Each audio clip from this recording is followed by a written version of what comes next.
The words slithered through the heating vent like poison, my mother-in-law's voice, sharp as ever. She was never good enough for this family, Tom. You know that. I've been saying it for years. I froze in the hallway, my son's freshly folded laundry clutched against my chest. 7 years of marriage, and still I was the outsider. The intruder. My name is Miriam, and this is the moment I decided to destroy my husband's family. Mom, can we not do this again? Tom's voice drifted up, tired and weak. Always weak when it came to Helen. Miriam tries her best. Tries her best. Helen's laugh cut through me. Is that what you call it? That woman has done nothing but drag down this family's reputation since the day you married her. Even little Liam is starting to show signs of her inadequacies. The laundry slipped from my hands, tiny superhero shirts and pants scattering across the hardwood floor. My fingers trembled as I pressed them against the wall for support. What do you mean about Liam? Tom asked, and something in his tone made my stomach turn. He wasn't defending our son. He was curious, concerned. Well, just look at how sensitive he is. Always crying, always hiding behind books instead of playing sports like your brother's children. That's her influence, Tom. Her weakness seeping into him. I slid down the wall, my legs giving out. Liam, my beautiful, gentle boy who wrote poetry about butterflies and hugged me extra tight when I was sad. They were going to break him, just like they'd been trying to break me. Maybe you're right, Tom muttered, and my world shattered. I don't know what to do about it. Oh, darling, that's why you have me, Helen cooed. I've been thinking about this for a while. George and I have discussed it extensively. There are ways to handle these situations. Legally, of course. But first, we need to secure your position. And Liam's. My hands curled into fists. 7 years of subtle jabs, of helpful suggestions about my parenting, my housekeeping, my very existence. 7 years of Tom's passive acceptance, his quiet betrayals. But this was different. They were talking about taking my son. I pulled my phone from my pocket, hands shaking as I opened the recording app. This wasn't just about me anymore. They'd crossed a line, and I wouldn't let them hurt Liam. What exactly are you suggesting? Tom asked. Well, first we need to document everything. Every little mistake she makes. Every time she fails as a mother, as a wife. It needs to be systematic, darling. Build a case. And then, when the time is right. I hit record, letting their words pile up like evidence. Each syllable was another nail in their coffin, though they didn't know it yet. My other hand found my wedding ring, twisting it around my finger, a nervous habit I'd developed over the years. But this time, I pulled it off completely. The gold band sat in my palm, catching the afternoon light that streamed through the window. 7 years of trying to be good enough, of dimming myself to fit into their perfect family portrait. 7 years of watching my son slowly start to curl in on himself, just like I had. Below, Helen and Tom continued plotting my removal from their precious family tree, unaware that they'd just given me exactly what I needed, a reason to fight back. And I would fight, not just for myself, but for Liam. I slipped the ring into my pocket and began picking up the scattered laundry, my movements deliberate and quiet. Let them scheme. Let them think they had the upper hand. They had no idea what I was capable of, but they would learn. After all, they'd taught me well. Family is everything. The dining room suffocated under the weight of Helen's latest family tradition, mandatory Sunday dinners. I watched her arrange the sterling silver with military precision, each fork exactly 1 inch from the edge of her imported linen tablecloth. Miriam, dear, you've put the water glasses on the wrong side again. Her voice dripped honey-coated venom. After 7 years, one would think you'd have learned the basics of proper table setting. I shifted the glasses, my recorded evidence from yesterday burning a hole in my phone. My mistake, Helen.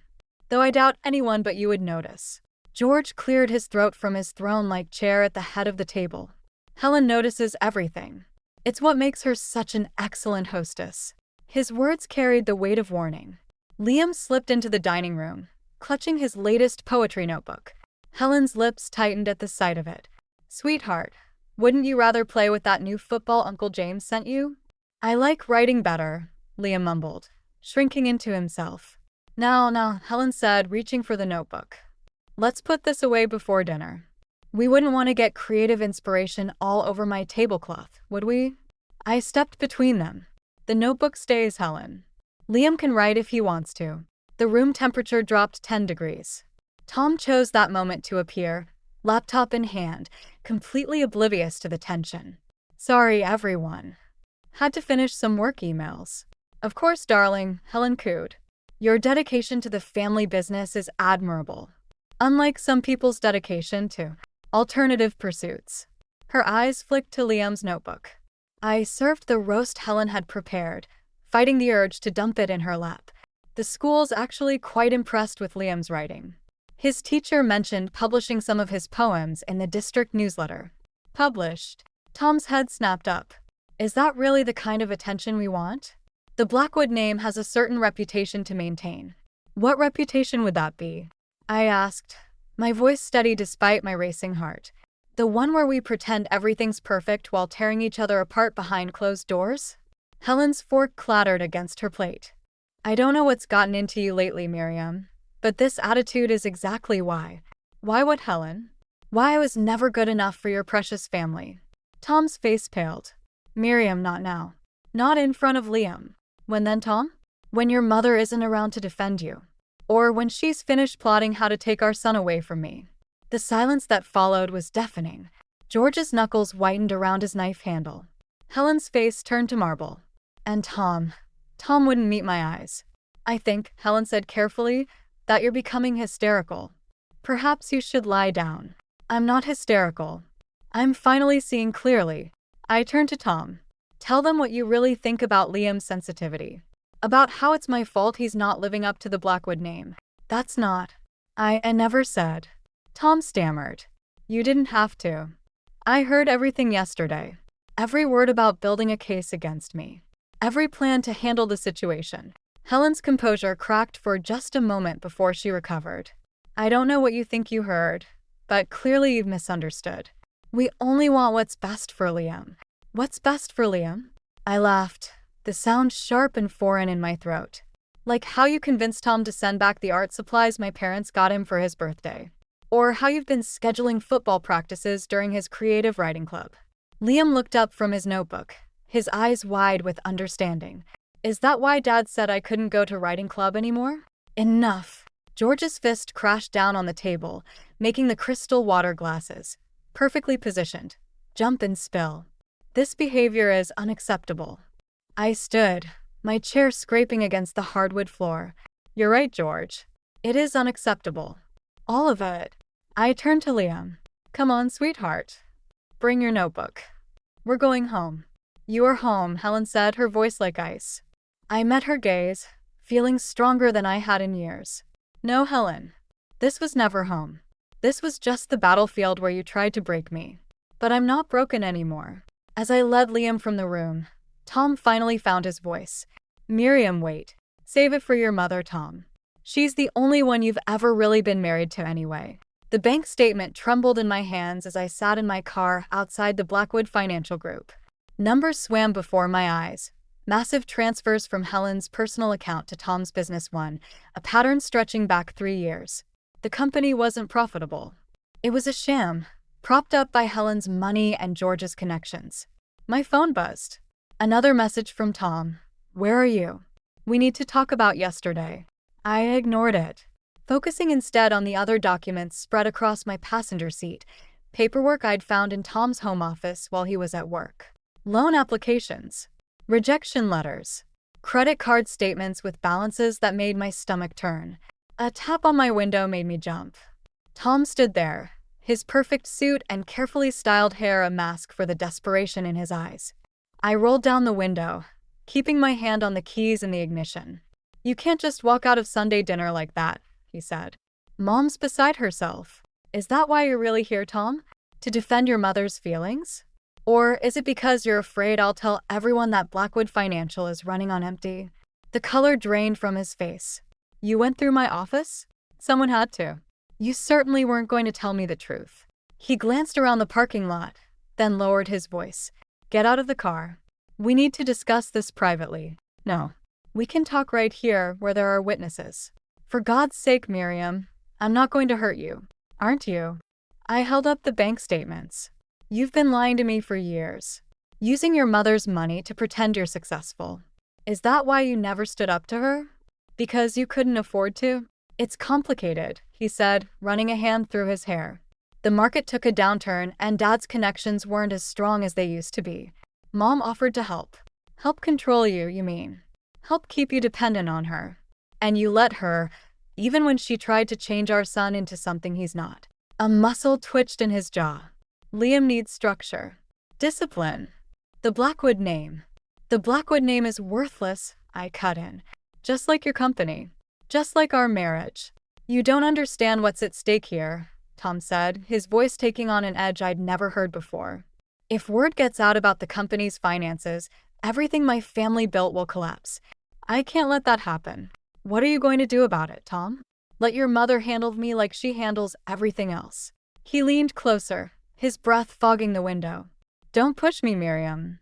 You have no idea what I'm capable of when it comes to protecting this family.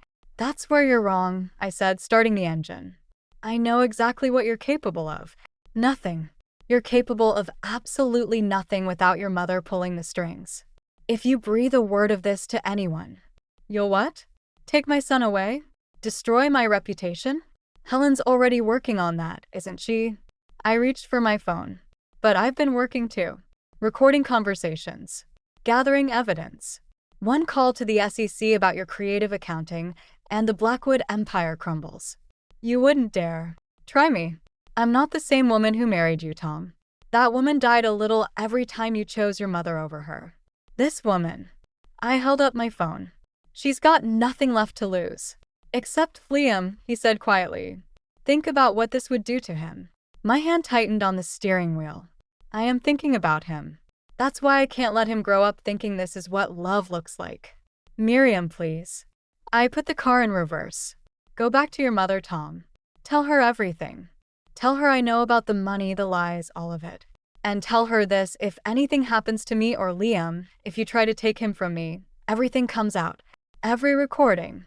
Every document. Every dirty little secret the Blackwoods have been hiding. As I drove away, I watched Tom shrink in my rearview mirror, looking lost without someone telling him what to do. My hands shook on the steering wheel, but my voice was steady as I made the call I'd been dreading. Dad? It's Miriam. I need your help. The cafe where I agreed to meet my father felt too exposed, too public for the weight of what I needed to say. Paul Davidson sat across from me, his entrepreneur's poker face cracking as he studied mine. How long has it been, Miriam? 3 years. 4. I twisted my wedding ring, a nervous habit I couldn't shake. Since Helen convinced Tom that your business practices were questionable and could damage the Blackwood reputation. Dad's coffee cup clinked against its saucer. And now you're telling me their entire empire is built on fraud, careful accounting, and maternal manipulation.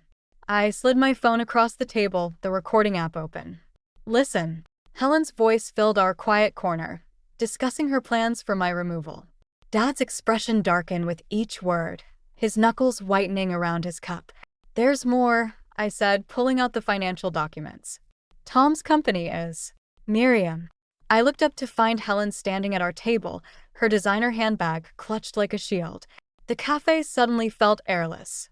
What a surprise, she said, voice dripping artificial sweetness. Having lunch with Paul Davidson, of all people. Does Tom know you're meeting with his business competitors?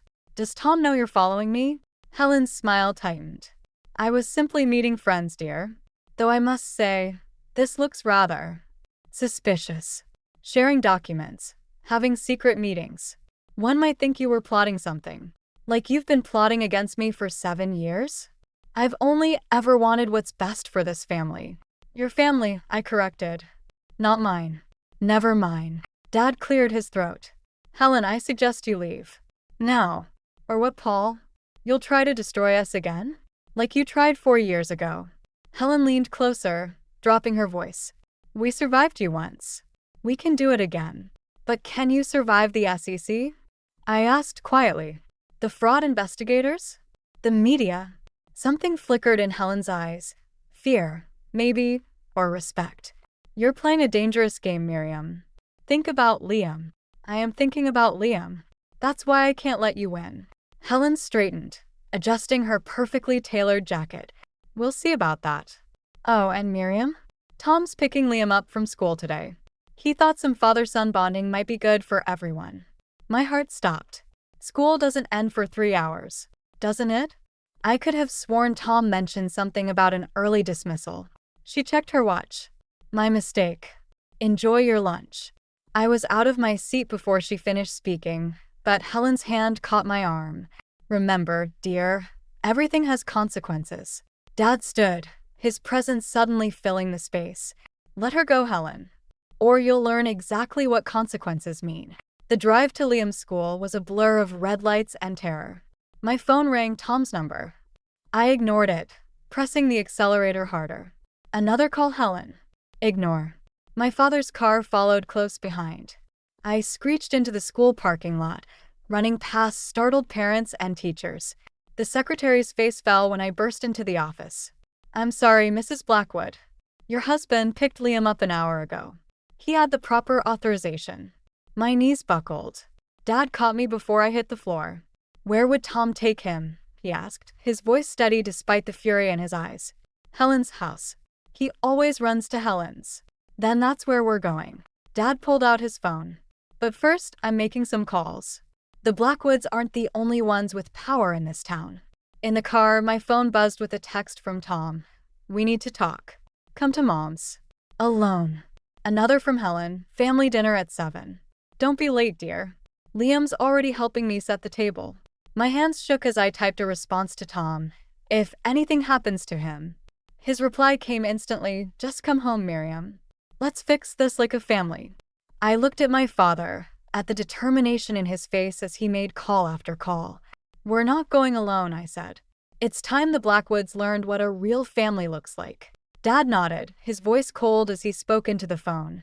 Yes, I need that information immediately. And contact Judge Morrison.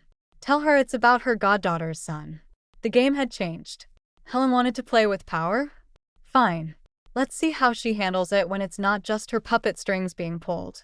Helen's mansion loomed before us like a fortress, its manicured gardens a mockery of warmth. Judge Morrison's black SUV pulled up behind us, followed by 2 police cruisers. Dad squeezed my shoulder. Remember the plan, he said. No matter what happens in there, stay calm. We have the law on our side. The front door opened before we reached it. George stood there, his usual stoic mask cracking slightly at the sight of our entourage. This is a private family matter, he said. That's exactly what we're here about, Judge Morrison replied, stepping forward. Family. Inside, Helen sat in her favorite armchair, perfectly composed. Tom paced near the fireplace, but Liam was nowhere in sight. Where is he? My voice shook despite my efforts to stay calm. Safe, Helen said. Unlike his mother, I actually consider what's best for him. Mrs. Blackwood, Judge Morrison interrupted, I have here an emergency custody order. You need to produce Liam immediately. Helen's smile didn't waver. Margaret, dear, I didn't expect to see you involved in this. Domestic dispute. How is your son doing? Still struggling with those gambling debts. The judge stiffened. That's irrelevant. Is it? I wonder what the Judicial Review Board would think about your involvement in a case concerning your goddaughter. That's enough, Helen. Dad stepped forward. Your threats won't work anymore. We have proof of everything. The financial fraud, the manipulation, all of it. Proof. Tom stopped pacing. What proof? I pulled out my phone, playing the recording of our conversation at his office. Tom's face drained of color as his own words filled the room. If word gets out about the company's finances, everything my family built will collapse. Turn that off, George commanded. Or what? I asked. You'll add it to the list of things you're trying to take from me? My son, my dignity, my voice. A small sound from upstairs made everyone freeze. Liam's voice calling out. I moved toward the stairs, but Tom blocked my path. Wait, we can work this out. Like you worked out the company's finances? Or like you worked out how to break our son's spirit? I was protecting him. From what? From being himself? From writing poetry instead of playing football? From having feelings instead of following traditions? From ending up like you? Tom shouted, then immediately looked to his mother, seeking approval for his outburst. The room fell silent. Even Helen looked uncomfortable. "Officer," Judge Morrison said quietly, "please escort Mrs. Davidson upstairs to retrieve her son." "This isn't over," Helen warned as I passed her. "You have no idea what you're destroying." "No, Helen. You destroyed it yourself. Every time you chose control over love. Every time you made Tom choose between being a good son and being a good father." I found Liam in the guest room, clutching his poetry notebook. His eyes lit up when he saw me, then dimmed as he glanced toward the door. "Grandma Helen says you're sick," he whispered. "That you need help." My heart cracked. "No, sweetheart. I'm not sick. I'm just finally getting better. She says if I go with you, I'll never see Dad again." I knelt before him, seeing the fear in his eyes. "That's not true. But things are going to change. Remember how you told me you feel scared to share your poems sometimes? How you worry about making everyone happy?" He nodded. "We don't have to live like that anymore. We can be ourselves, without being afraid." Downstairs, voices rose in argument. I heard Dad mentioning lawyers, Helen making threats about reputations and consequences. "What about Dad?" Liam asked. "Your father has to make his own choices now, just like we do." I held out my hand, and for a moment, the world hung suspended. Then Liam took it, clutching his notebook to his chest with his other arm. As we descended the stairs, Helen's voice cut through the chaos. "If you walk out that door with him, you'll regret it for the rest of your life." I paused, looking at my son's small hand in mine, then at the woman who'd tried to break us both. "No, Helen. The only thing I regret is not doing this sooner." The Davidson family estate felt like a fortress under siege. 3 days after taking Liam from Helen's house, the Blackwoods' retaliation began. First came the lawyers, then the press leaks, and finally the whispers that spread through our social circle like poison. I stood at the window, watching security guards patrol the grounds. Behind me, Dad spoke quietly into his phone. "They're trying to freeze our accounts." "Yes, all of them." "No, they won't succeed. But it shows their desperation." Liam hadn't stopped asking about Tom. Each question felt like a knife twisting in my chest. "When can I see Dad? Why isn't he calling? Does he hate me now?" The doorbell rang, making us both jump. Through the security camera feed, I saw Helen standing there alone. No lawyers. No Tom. Just Helen in a simple black dress, looking almost vulnerable. "Don't," Dad warned, but I was already moving toward the door. Helen's perfect makeup couldn't hide her exhaustion. "We need to talk, Miriam. Just us. Whatever you have to say, you can say it here." She glanced at Dad, then back to me. "Tom tried to kill himself last night." The world tilted sideways. Dad caught my arm as I stumbled. "He's alive," Helen continued. "But the scandal, the investigation into the company, it was too much. He left a note." She pulled out an envelope, Tom's messy handwriting spelling my name. "Don't read it," Dad said. "This is another manipulation." "George is at the hospital with him," Helen's voice cracked. "He keeps asking for Liam. The doctors say. They say having his son there might help." "No," I said, but my voice shook. "You're lying. This is just another trick." Helen reached into her purse, pulled out her phone. The hospital photo showed Tom, pale and small in a white bed, tubes snaking from his arms. The timestamp was from 2 hours ago. "You did this," I whispered. "You and your obsession with control, with appearances. You broke him long before I ever met him." "Perhaps," Helen said softly. "But does that matter now? Your son's father is asking for him. Are you going to deny Liam the chance to say goodbye, just to punish us?" Dad stepped forward. "Get out, Helen. Before I call security." "Wait." I took the envelope, my hands trembling. "If this is another game." "It's not. For once in my life, Miriam, I'm telling the absolute truth. Tom needs his son." I opened the letter, reading Tom's desperate words. "I'm sorry, Miriam. You were right about everything. About Mother, about Liam, about me. I was too weak to stand up to her, too afraid to be the father our son deserves. Please let him know this isn't his fault. Let him know I love his poems." The paper crumpled in my fist. "You read this before bringing it here?" Helen nodded. "Yes." "And you're using it to manipulate me again?" "Yes." Her honesty startled me. But that doesn't make it less true.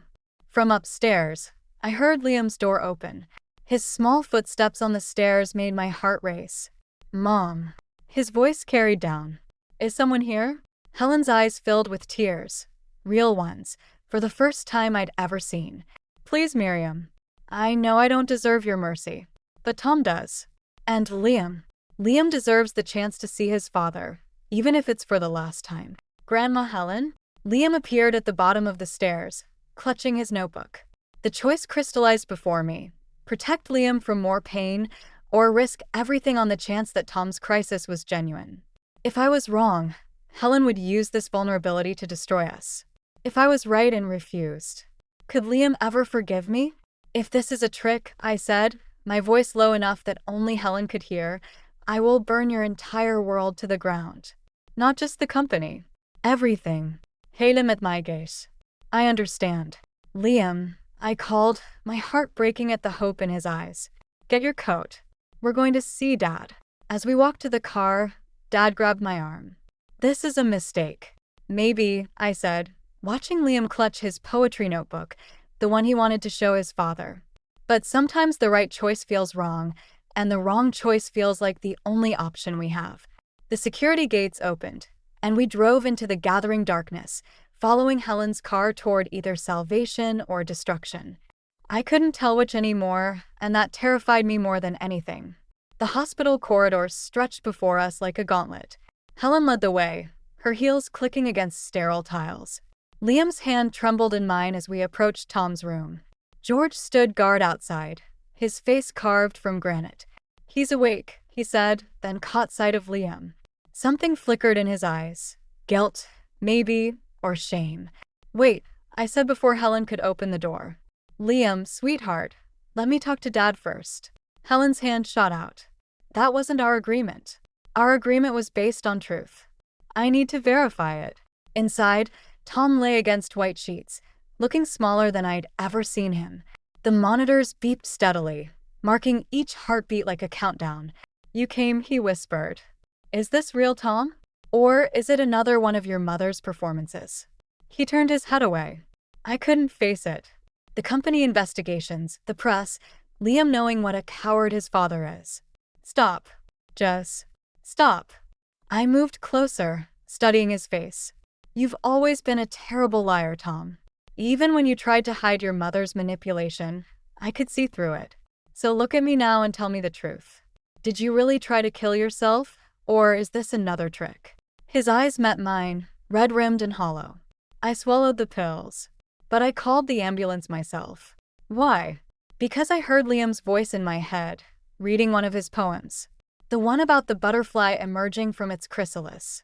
And I realized I was the chrysalis Miriam. Trapped. Suffocating him. Suffocating you. The door opened. Helen entered with Liam, ignoring my protest. But before she could speak, Tom said something I'd never heard him say to her before. Get out, Mother. Helen froze. Darling, you're not thinking clearly. For the first time in my life, I am. Tom struggled to sit up. You can't control this anymore. You can't control any of it. Tom. George warned from the doorway. No, Father. No more silence. No more perfect family facade. Tom turned to Liam, who clutched his notebook like a shield. Son, I'm sorry. I'm sorry I tried to make you into something you're not. I'm sorry I let them hurt you and your mother. Helen's mask cracked. Everything I did was for this family. No, I said quietly. Everything you did was for control. But you've lost it, Helen. The company investigations will prove the fraud.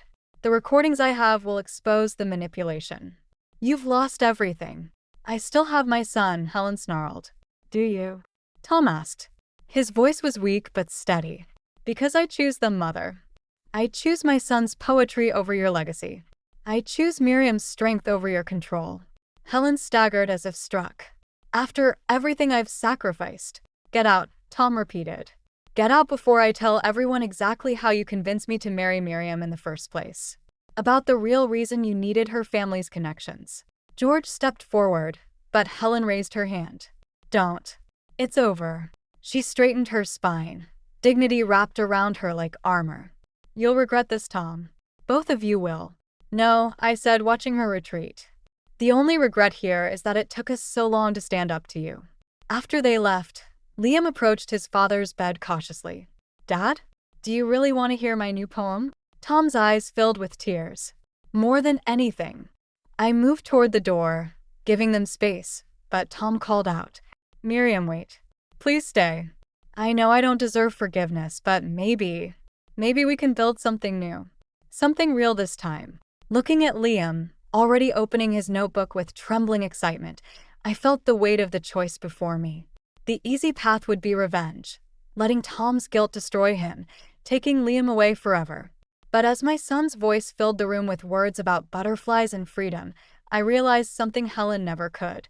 True strength isn't in control or revenge. It's in the courage to let go and begin again. "Read another one, Liam," I said, sitting down. "Your father needs to catch up on everything he's missed." The letter arrived on a crisp autumn morning, just as Liam was preparing for his first poetry reading at school. The return address showed Helen's precise handwriting, but the postmark was from Switzerland. I almost burned it unopened. "You should read it," Dad said over breakfast, watching me turn the envelope in my hands. "Whatever she has to say, you're strong enough to hear it now." The investigation into Blackwood Financial had revealed deeper corruption than anyone expected. Helen and George fled the country ahead of the indictments, leaving Tom to face the consequences alone. He'd chosen to cooperate with authorities, finally breaking free of his mother's influence. Liam practiced his poem at the kitchen table, his voice stronger and clearer each time. No more hiding his words. No more apologizing for his sensitivity. I opened the letter. "Miriam, by the time you read this, the Blackwood name will be in ruins. Everything I built, everything I protected, will be ashes. You and you think. But that's not why I'm writing. I'm writing because you did something I never could. You broke the cycle. You chose your son's happiness over family legacy, his freedom over control. You did what I couldn't do for Tom. I see now that my real failure wasn't losing the company or the family name. It was never recognizing that true strength isn't in controlling others, but in letting them become who they're meant to be. You were right about everything. About Tom, about Liam, about the poison I spread through this family. I don't expect forgiveness. I don't deserve it. But I want you to know that in destroying what I built, you taught me the hardest lesson of my life. Sometimes we must burn everything down to see what really matters." Enclosed is a trust fund I established for Liam before the assets were frozen. It's clean money earned before the fraud began. Use it to nurture his gift. Let him write his poems. Let him be free in a way Tom never was. And know this, in the end, you were the daughter I should have had, the mother I should have been. Helen. A check fell from the envelope. 7 figures. My hands shook as I set it aside. "Mom." Liam looked up from his notebook. "Are you okay?" "Yes, sweetheart. Just thinking about your father's visiting day tomorrow. Are you sure you want him to hear your new poem?" "It's about him," Liam said quietly. "About forgiveness and butterflies and how sometimes people have to break before they can fly." The wisdom in his 7-year-old voice brought tears to my eyes. "When did you get so smart?" "When you showed me it was okay to be myself." The doorbell rang. Tom stood outside, looking different in jeans and a casual shirt instead of his usual suits. No more Blackwood Financial, no more pretense. Just a father trying to rebuild a relationship with his son. "I brought something for Liam," he said, holding up a leather-bound journal. "For his poems."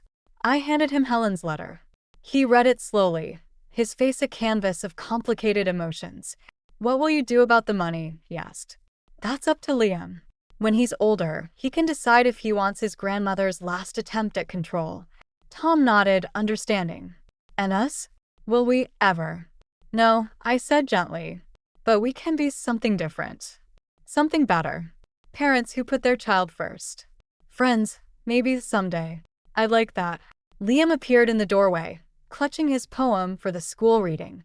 "Dad, you're early. Wouldn't miss it for the world, buddy." As I watched them head to the car, I thought about Helen's words. About burning everything down to see what matters. She was right. I had won, but not in the way she thought. Not through revenge or destruction. I won by choosing love over legacy, freedom over control, forgiveness over bitterness. I won by teaching my son that strength comes in many forms, and the quietest ones often matter most. I tucked Helen's letter away, a reminder that sometimes our greatest victories come not from defeating our enemies, but from refusing to become them. "Mom," Liam called. "We'll be late." I smiled, leaving the past behind as I stepped into the future my son would write, one poem at a time,